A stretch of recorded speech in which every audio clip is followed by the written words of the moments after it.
검은 백조의 출현, 우리가 사는 세상의 무작위성은 예측 불가능한 사건의 발생을 부추긴다.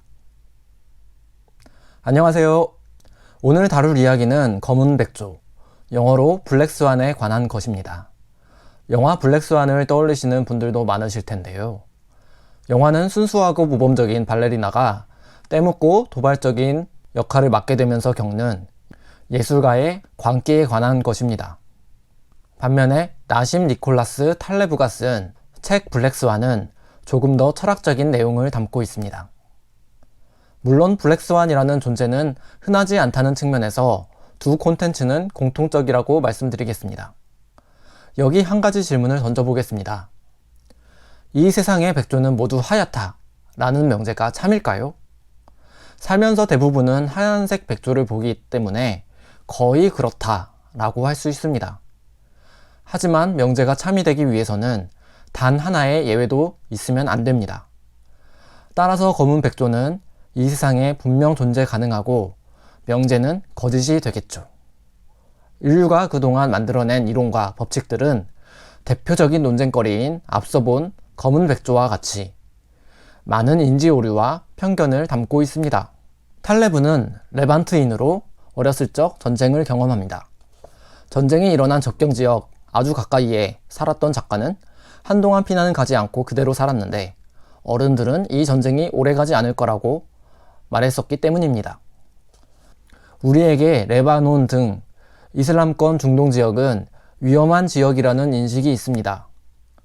하지만 지중해를 접한 레바논은 그리스 알렉산더 대왕의 헬레니즘 문화와 로마의 비잔틴 문화로 다져진 수천 년간 동서양의 문화가 교류하면서 번성한 상업지역이었습니다.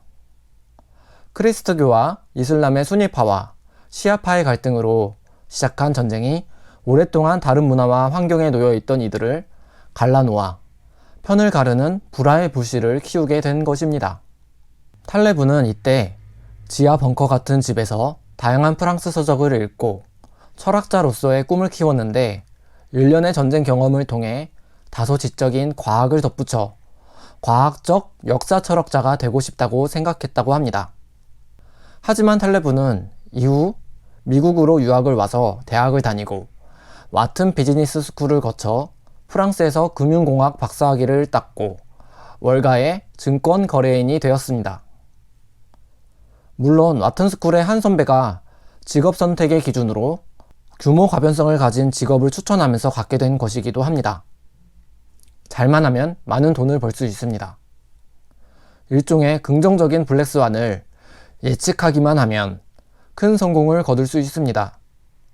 20년을 넘게 현실 경제에서 현업 종사자로 일하면서 수많은 불확실성 속에서 수학과 통계학을 기반으로 한 산업과학에 회의감을 느끼면서는 2007년 블랙스완 출간에 관한 사고체계를 정립해 온 것 같습니다.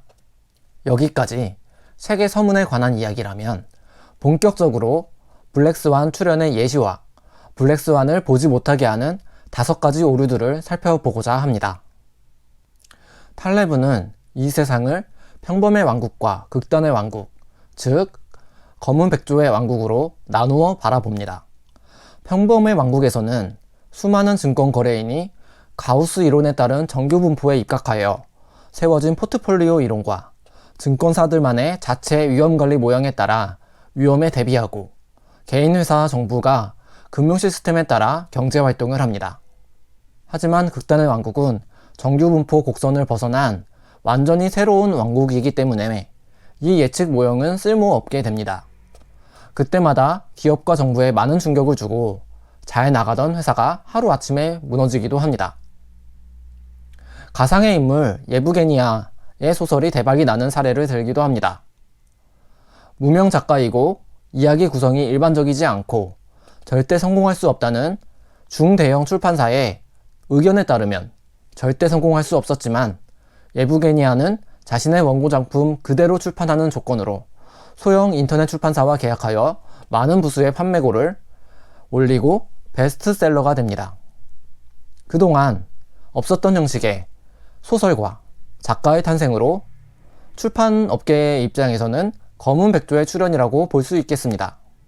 경제 위기가 끝나고 다시 경제가 재건이 되면서 정규봉포 곡선에 입각한 이론들로 채워진 경제 모형들이 경제 증권사들을 다시 채우고 노벨 경제학상은 이러한 수학적인 모형을 만든 학자들에게 주어지게 됩니다.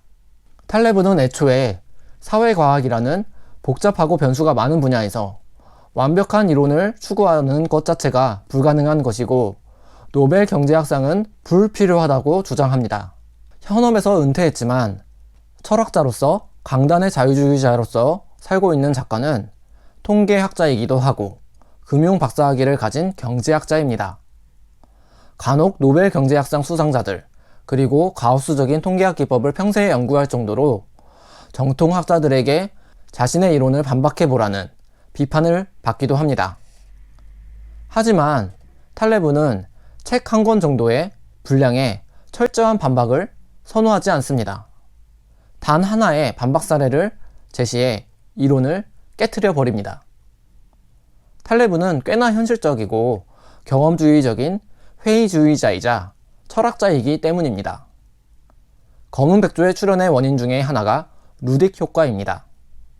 루딕 효과는 자신이 한 분야에서 완벽하다고 생각한 나머지 자신의 오류를 쉽게 인정하지 못하는 것입니다. 탈레브의 경험상 한 국가의 장관이나 높은 관료보다 택시기사가 상황을 객관적이고 또 정확하게 인식하는 경우가 있었습니다. 이들은 시야를 넓게 바라보지 못한 채 자신만의 땅굴 파기를 계속하면서 블랙스완의 예측과는 점점 거리가 멀어지게 됩니다. 그 다음은 확인 편향의 오류입니다. 우리는 듣고 들은 것을 믿으려는 경향을 가지고 있습니다. 어느 날 이웃 중에서 살인 혐의를 받고 있는 사람에게서 자신이 결백하다는 얘기를 들었을 때 아무런 사건의 증거가 없지만 저희는 믿고 싶은 충동이 들기 마련입니다. 거짓말을 했을 수도 있잖아요. 우리는 우리에게 확인된 것들에 거짓보다 참의 무게를 두려는 경향이 있습니다. 탈레브가 인정하는 철학자 중에 칼 포퍼가 있습니다. 칼 포퍼는 믿기 전에 확인되지 않은 것, 즉 반대 사례를 가정해 생각해 보라고 합니다. 부정적 경험주의자인 탈레브도 이러한 부정적 인식론적인 능력이 자신도 타고나지는 않았고 생각보다 어려운 일이라고 고백합니다. 세 번째는 이야기 짓기의 오류입니다. 통계학에서는 상관관계를 파악해 분석하는 회귀 분석이 있습니다. 원인과 결과는 이야기적인 힘이 있어서 우리가 기억하기 쉽게 할 뿐만 아니라 원인을 갖다 붙임으로써 우리가 쉽게 믿게 합니다. 이렇게 되면 인과관계와 선후관계가 달라져 분석의 효과가 사라지게 됩니다. 두세 번째 오류가 인간의 내적인 측면이라면 외적인 측면으로 희망의 대기실에서 사는 것과 말없는 증거의 문제가 있습니다. 우리의 직업 중에는 기능적인 일이 있어서 매일 일정 성과를 내는가 하면 개발 연구 분야처럼 어느 한순간에 그동안의 성과가 발현되는 일이 있습니다. 후자의 일은 누군가에게는 비생산적으로 비치고 이웃들에게 냉정한 평가를 받기도 합니다. 언젠가 이룰 희망의 순간을 위하여 대기실에 살아가는 것이죠. 이들을 검은 백조 사냥꾼이라고 부릅니다. 끝내 결실을 못 맺는 경우도 덜어 있습니다. 하지만 운동선수의 기량이 어느 순간 상승하고 학습장애가 있다고 여겨지던 아이가 능숙한 문장을 만들어내기 시작할 때가 있다면 아무것도 발견하지 못하는 하루하루의 과정을 갖는 비선형적인 삶은 무궁한 잠재력을 가지고 있습니다. 말없는 증거의 문제를 살펴보겠습니다. 흔히 역사는 승자의 말로 쓰인다고 하잖아요. 전쟁에서 승리한 제국이 살아남고 역사가 쓰이고 그 이전에 사라진 제국은 말이 없습니다. 기록이 아닌 다른 유물 발견을 통해 새로운 사실 확인이 가능할 뿐입니다. 우리는 기록이 없는 것들을 놓치지 않으려는 노력을 해야 하겠습니다. 대안이론으로 프랙털 분포가 등장합니다. 정규 분포는 규모 불가변적이고 평균적인 특성, 극단으로 갈수록 기하급수적으로 작아집니다.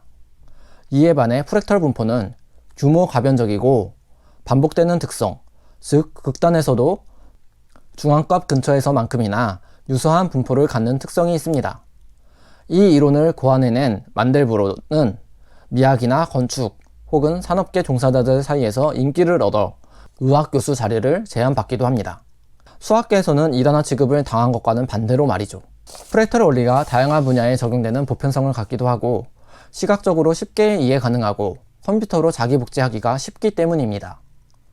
꼬리 부분에 예측 가능한 모형을 제시하면서 검은 백조를 일부분 회색 백조로 낮춰볼 수 있게도 해줍니다.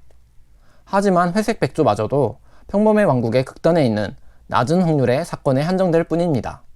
2008년에 세계 경제 위기도 제곱지수 3 정도의 프랙탈 모형으로 설명이 가능한 회색 백조로 볼 수도 있다고 합니다. 하지만 이 세상은 많은 오류로 눈이 멀어 이 위기를 예측하지 못하였습니다.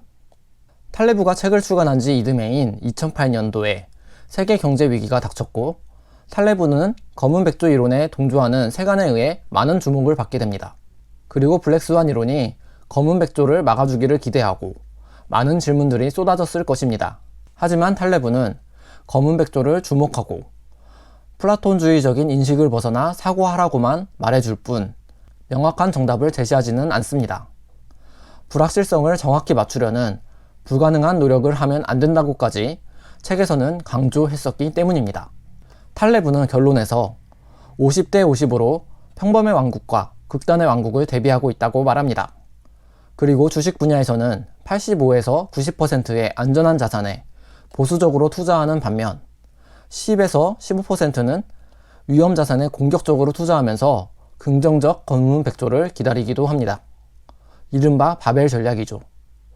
또한 자신은 절반의 시간엔 지적으로 살고 절반의 시간엔 확실한 것만 인정하는 실행가라고 말합니다. 이 책에서 다룬 다양한 이론과 사고실험, 철학, 수학, 경제학, 통계학들로부터 얻어낸 삶의 지혜라고나 할까요? 그리고 마지막으로 결론을 맺습니다. 이 불확실한 세상에서 자신만의 방식으로 자신을 완전히 장악하고 살아가라고 말입니다. 검은 백조의 왕국으로 대변되는 가장 불확실한 세상을 알려놓고는 아이러니하게도 가장 확실한 자기만의 방식으로 이 세상을 살아갈 것을 권고하는 책, 바로 블랙스완이었습니다. 이상으로 블랙스완 소개 영상을 마치겠습니다. 감사합니다.